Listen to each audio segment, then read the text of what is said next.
At 19, my daughter Kimona headed for the roads one day and never came back. We lived in wide open, but it was all too small a life for her.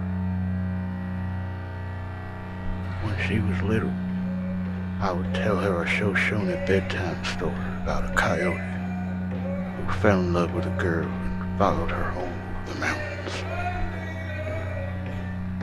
When her father saw him, he said, "Bring that coyote on in. He will hunt for us."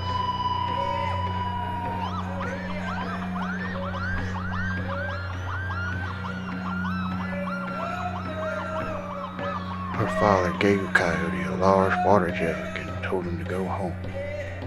"Carry that jug with you," he said. "Don't you open it while traveling. Don't open it nowhere but the place you call home." Kimona always fell asleep before the end of the story. Years later, a letter from her said she was out east in New York.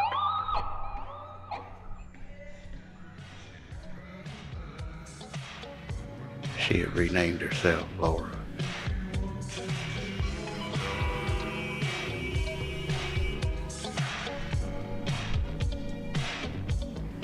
In the letter was a photograph.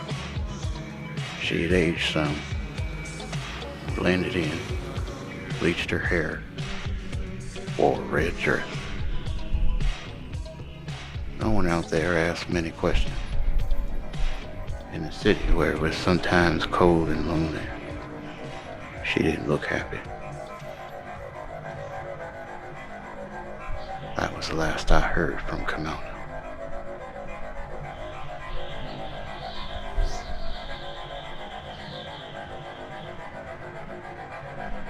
When I got her ashes in the mail,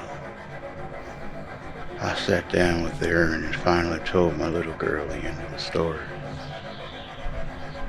The coyote tried carrying the jug, but it was too heavy. He decided to open it. People jumped out of the pouring water, fine-looking young men and women. And when only a few people remained in the jug, he put the stopper back in and carried it home to open it. When he opened it, a great many more people came out. Then Coyote threw away the jug. And that is how men and women populated the earth.